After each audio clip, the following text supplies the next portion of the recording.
প্রিয় শ্রোতা, আপনারা শুনছেন বুমলাইন। আমি লুলু।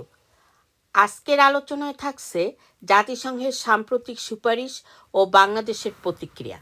জাতিসংঘের মানবাধিকার কাউন্সিলের প্রতিবেদনে বাংলাদেশের মানবাধিকার পরিস্থিতি নিয়ে বেশ কিছু গুরুত্বপূর্ণ সুপারিশ করা হয়েছে।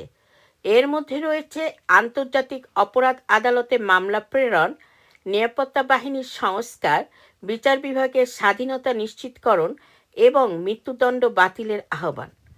জাতিসংঘের প্রতিবেদনে বলা হয়েছে, বাংলাদেশের মানবাধিকার লঙ্ঘনের নানা অভিযোগ উঠেছে, বিশেষ করে নিরাপত্তা বাহিনীর ভূমিকা নিয়ে। সুপারিশগুলোর মধ্যে উল্লেখযোগ্য কিছু বিষয় হলো, জাতিসংঘের মতে মানবতাবিরোধী অপরাধের বিচার নিশ্চিত করতে বাংলাদেশকে আন্তর্জাতিক অপরাধ আদালতে মামলা পাঠানোর পরামর্শ দেওয়া হয়েছে। বিশেষত র্যাপিড অ্যাকশন ব্যাটালিয়ন র্যাব বিলুপ্তি, পুলিশের জন্য একটি স্বাধীন কমিশন গঠন এবং মারণাস্ত্রের ব্যবহার সীমিত করার সুপারিশ করা হয়েছে। জাতিসংঘের প্রতিবেদন বলছে, বিচার ব্যবস্থাকে রাজনৈতিক হস্তক্ষেপ মুক্ত করতে হবে এবং মৃত্যুদণ্ড বাতিল করতে হবে। সরকারের পক্ষ থেকে বলা হয়েছে, অন্তর্বর্তী সরকার কিছু সংস্কারমূলক পদক্ষেপ নিয়েছে, তবে পলাতক আওয়ামী লীগের বেশ কয়েকজন নেতা জাতিসংঘের প্রতিবেদনের কিছু সুপারিশকে মন গড়া ও একপাক্ষিক বলে আখ্যা দিয়েছেন।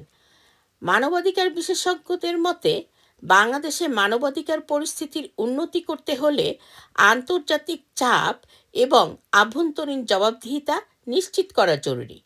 বিশেষ করে রোহিঙ্গা সংকট, বিচার বহির্ভূত হত্যা ও নিরাপত্তা বাহিনীর জবাবদিহিতা নিশ্চিত করা বড় চ্যালেঞ্জ হয়ে দাঁড়িয়েছে। জাতিসংঘের প্রতিবেদন বাংলাদেশের মানবাধিকার পরিস্থিতির একটি জটিল চিত্র তুলে ধরেছে।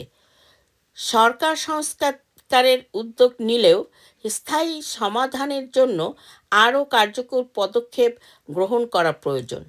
আন্তর্জাতিক সম্প্রদায়ের সুপারিশ ও আভ্যন্তরীণ রাজনৈতিক ইচ্ছার সমন্বয়ে মানবাধিকার পরিস্থিতির উন্নতি সম্ভব বলে মনে করেন বিশেষজ্ঞরা। এই ছিল আজকের বিশেষ প্রতিবেদন। শুনতে থাকুন বুমলাইন। ভালো থাকুন, নিরাপদ থাকুন।